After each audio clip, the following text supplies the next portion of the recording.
What's a very common thing that you just can't relate to? Restaurants that force their staff to act, sing or engage in fake banter. Just make my food please and leave the theater to the thespians. Getting upset with people for things they are not in control of. I went to Big Ten college. I swear everyone was having the time of their life but me. I couldn't wait to graduate. Me too. I couldn't afford a football ticket and didn't major in anything I couldn't have at a school closer to home. Oh well. Exactly. I was so indoctrinated on the big college experience. It was a letdown. And an expensive one at that. It felt like 4 constant years of showing up to a party too late. The obsession with branded things. Clothes with the brand's name on them just look tacky for me. I'd much rather have a regular old graphic tee instead of a t-shirt with Gucci on the front in gigantic bold capital letters. It's pretty whatever most of the time. Wear what you want and all that. But the obsession becomes incredibly annoying when people act like they are better than you because they spend several $100s on a single shirt. Smoking. Nearly everyone in my family and all my friends smoke. I remember growing up saying that I'd never try it and being told yeah that's what everyone says. Well it's true for me and I've never even been tempted. Being quiet late at night when your parents are asleep. My parents are deaf. Damn. What a life. Not being afraid of being heard. Well not by your parents at least. IDK about siblings. So many possibilities. I'm stressing just at the prospect of being a child and knowing if something happens to me in the house I can't just scream for help. Would you quit waving your arms? I have a headache. Gives middle finger. You watch your effing hands. Young man. Porn on full blast for you whenever you want. No shame. What a life. Plot twist. They have been playing deaf for all those years, just to catch you in the act and ground you. Sharing your whole, intimate life on Facebook, TikTok, Instagram etc.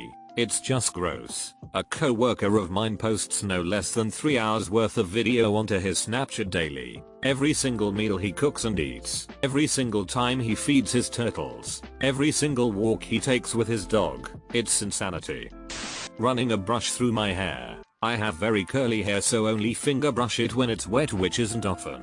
Seeing people grab a brush and run it through their hair when they've been in the wind or just to freshen up. I wish. I have to brush it in the shower because it's just too curly and thick to do anything with. My sister, whose hair like her father's and would never understand the struggle, grabbed a round hairbrush one day and thought it would be funny to put it in my hair. It got stuck and I just sat there and cried. Another time when I was really young, my aunt, who was my father's whiter half sister, decided to put little tiny buns all over my head with newspaper elastics that ended up getting stuck and ripping out my hair. I literally bled because of it. Ouch. My dad is who I got my curls from and so he knew to brush from the tips to the roots, whereas my mum didn't and would try getting a brush through from root to tip. I once had a hairdresser brush my hair while it was dry and I was holding back tears the whole time. I was too shy to say anything. Then there was always kids at school wanting to straighten it.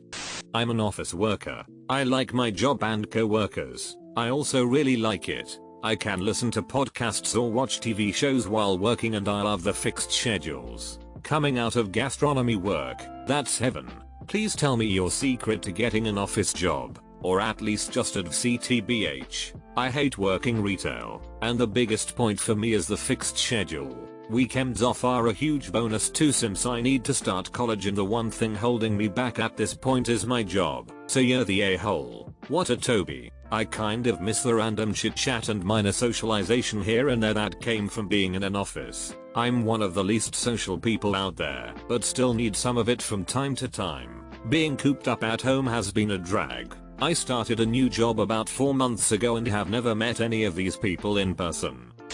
Big expensive weddings. Best thing about 2020 for me is that we didn't have a £25k wedding but instead had a £500 wedding with just us and our parents. Keeping up with the Joneses. I don't give a sh how nice or shiny your things are or mine aren't. I'd rather have money in the bank than a new car every year. My car is 6 years old and works fine, and still looks nice. Why would I trade it in just to keep up? Same with phones, clothes, computer, even stuff for my home etc. I like mine. And I get good quality stuff so it lasts. To trade it in for the sake of it would be silly and a waste of money. 6-year-old car? Who are you? Richie rich, lol. You're acting like a 6-year car is old. I do agree with the rest of your comment though. That trope where the husband is a useless piece of lazy who couldn't possibly feed himself or care for the kids and house without your divine feminine guidance. It used to make me feel bad, like am I supposed to be running this by myself while my man just lies on the couch after work? But then I realized no, it's the trope that's shy. It's everywhere though, and women think it's somehow cute or empowering to perpetuate it. As a husband and father, this trope pisses me off. I am extremely invested in my family and am more than capable of taking care of business. Yet when I'm out and about with my daughter, it's must be mom's day off. F off with that it's not mom's day off, this is me being a regular responsible dad. That's my default lowbrow assuming piece of that apparently had 4 parents. Rant.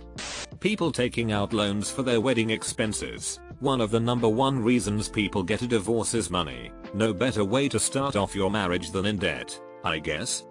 Having dreams and aspirations. I never thought I'd get to be an adult, so I never had dreams. BTW, thanks for the awards guys. I've never gotten so many, so I appreciate all of you. 3/22. This year made me stop and suddenly I started to question myself why I do what I do. She's scary man. I don't know meal mayo. No, keep going. That awareness is the beginning to true wisdom. I never doubted that I'd live long enough to see adulthood, but I've never had any ambition or dreams or aspirations. I know people who knew what they wanted at the age of 14 and got there. I've tried forcing it or faking it to help affect change to no avail. It's frustrating as hell and feeds my mental health issues, or causes them.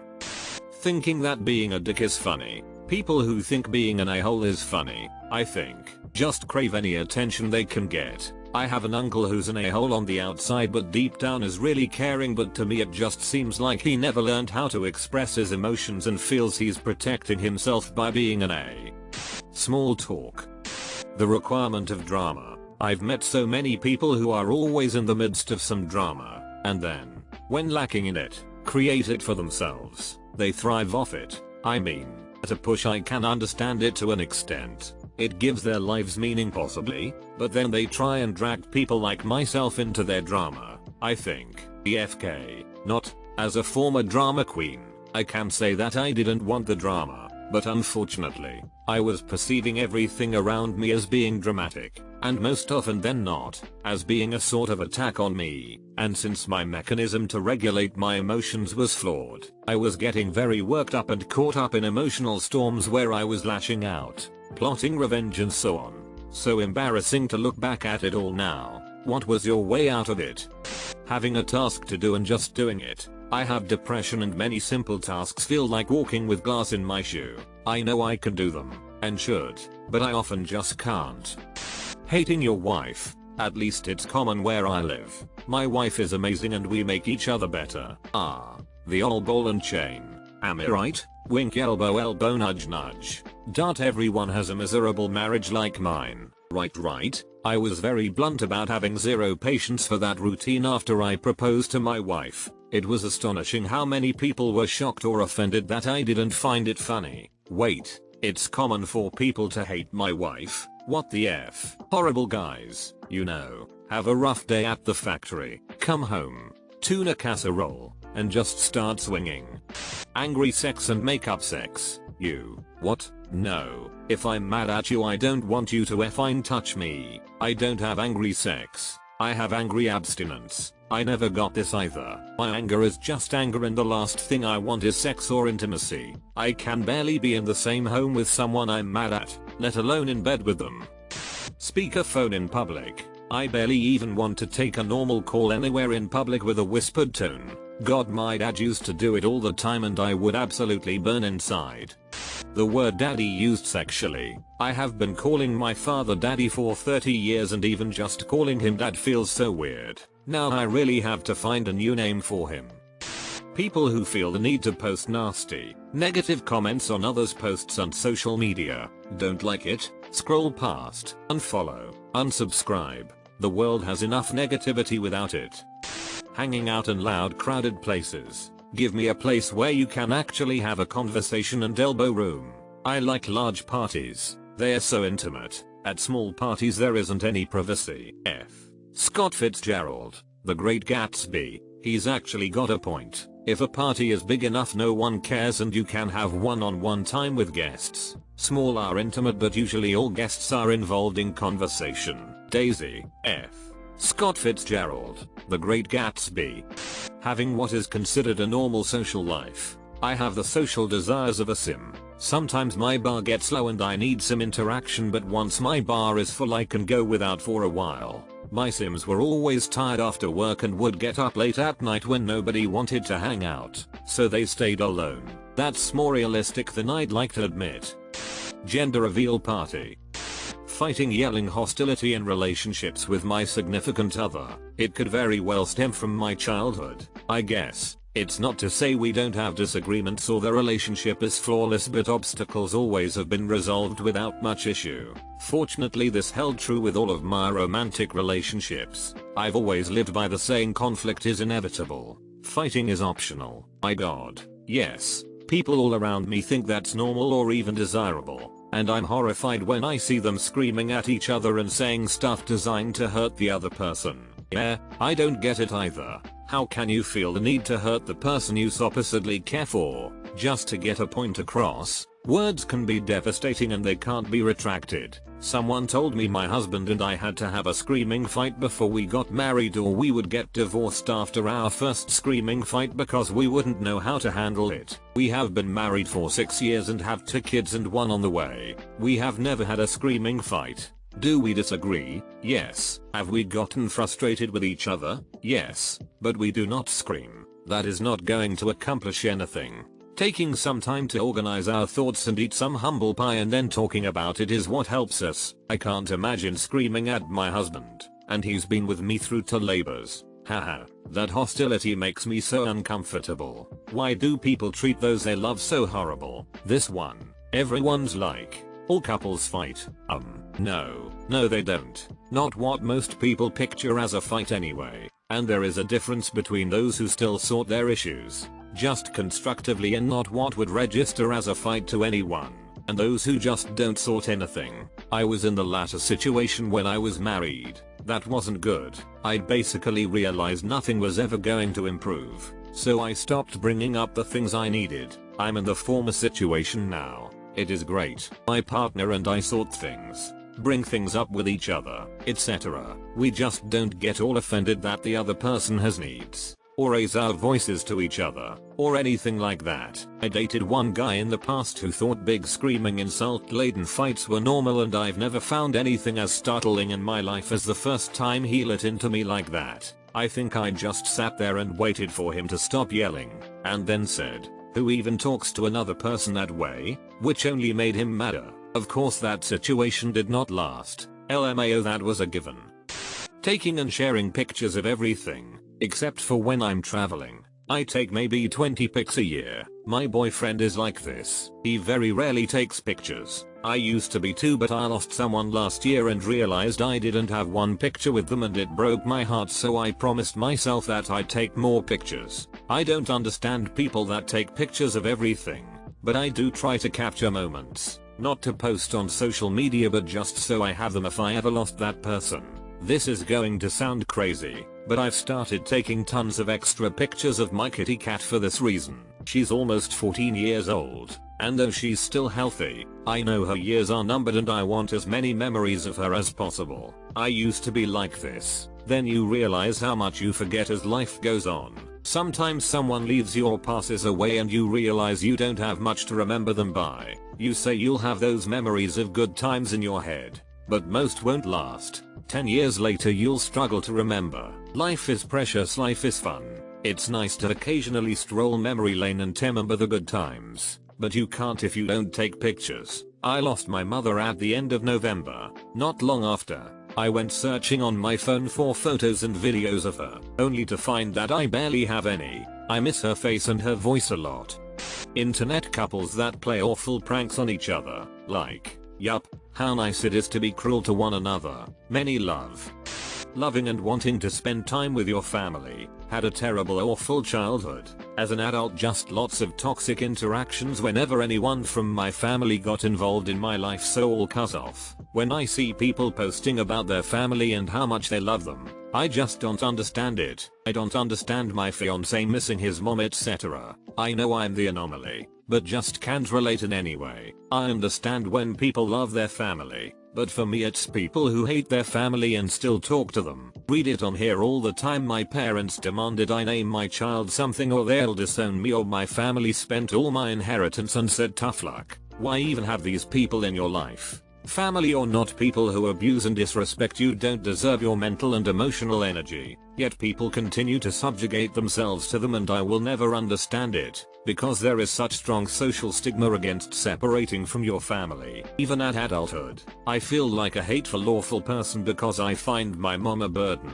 People who don't get it. Additionally, it would ruin relationships with my siblings, as their response to the trauma is to seek out drama and take care of our mom as though she were their child. Having a mom who loves you sounds fake. My husband calls his mom every few days for a chat, and even now I find it odd that he enjoys talking with her. I'm glad they have a good relationship, but I can't relate. Sneaking booze out of your parents' liquor cabinet. I hear stories about teens doing that, and there was plenty of access in my house, but I never touched it. I think the more open your parents were about not getting mad if you had a drink, the less you want to. My parents were the same way. They always said if you want to try some, just let us know, and I never really did. Reality TV shows. What the hell is the appeal of a Chrisley or Jersey Shore? I think the point is to feel superior to the subjects of the show.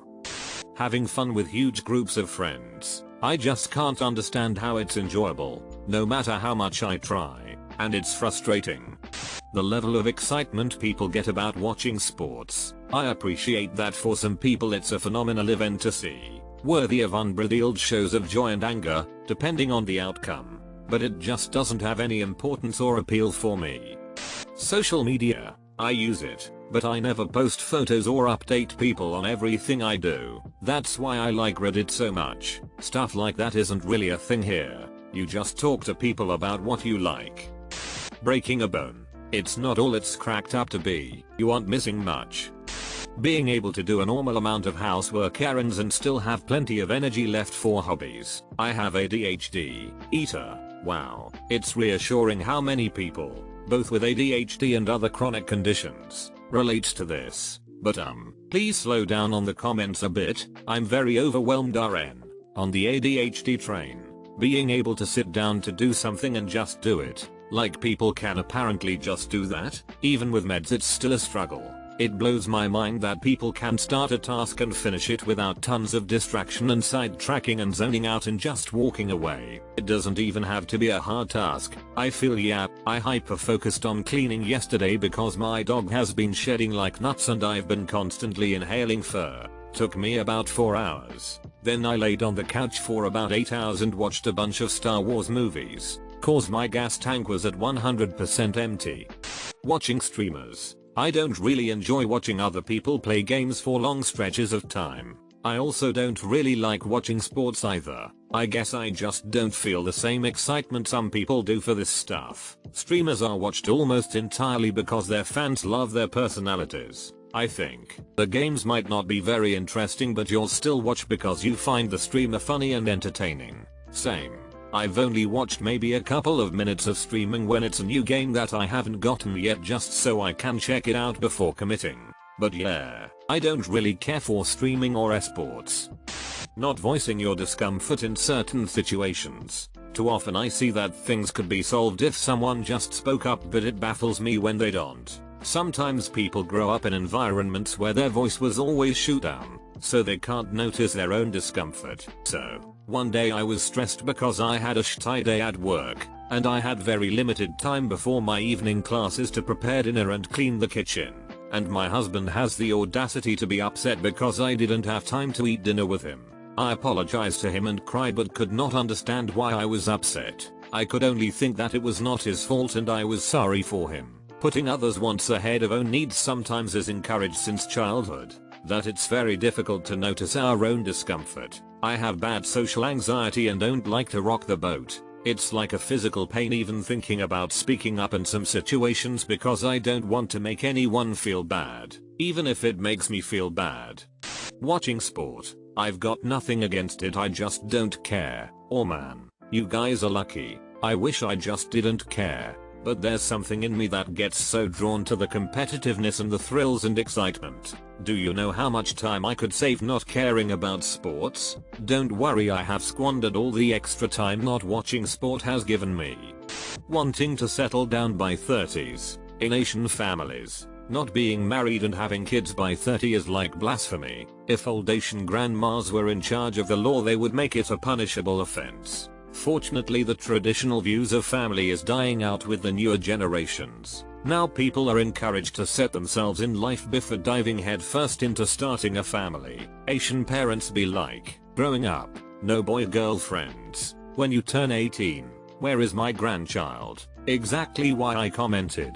I am in fact an Asian female lol. My sister-in-law is Korean. She is 39, married, but no children. Her entire blood family calls her old hag in Korean as her name. They are terrible people. Bad smells. I was born without a sense of smell and have no concept of scents. My wife especially loves when I pass gas in very inappropriate places, that is, confined cars. I find it hilarious when she reacts to particularly nasty ones, as I have absolutely no ability to understand what it's like for her. They are just funny sounds to me. Wanting to get pregnant. I'd rather just not. Having a car payment. I've never actually had one. I always just buy a cheap car outright. Constantly saving a little bit for the next car is similar to a car payment. But if I miss a month, it doesn't really impact me or cause me stress. It's funny. I feel the opposite way. My dad always preached that it was better to buy the cheap car outright and not have a payment. But then his cars were always broken down. So it just feels like he did have a payment. He just had no idea how much it was or when it would be due. And when it was always inconvenient. Yeah, this was my dad's mentality. Why pay for quality when you can just pay for quantity? Cheap cars, cheap clothes, cheap appliances, etc, etc. Even if over a 10-year period he saved money, the amount of inconvenience and outright inefficiency was hardly worth it. No elbows on the table. Excuse the shout of me for trying to be comfortable. My brother and sister's grandpa used to stab your elbows with a fork if they were on his table. Also, he would smack the hat off your head if you were inside with it on. I did not like that man. All of my friends love to get dressed up, buy overpriced drinks, and take pictures. That's their idea of fun. I just don't get it.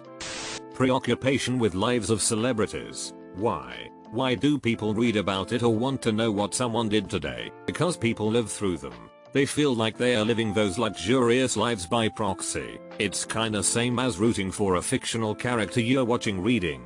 Only difference is the celebrities are actual human beings. Viewers or listeners come to feel and consider media personalities almost as friends. See is described as an illusionary experience, such that media audiences interact with personas. For example, talk show host, celebrities, characters, social media influencers, as if they are engaged in a reciprocal relationship with them. My girlfriends love to talk about their nails, when they got a pedicure, what color, designs, etc.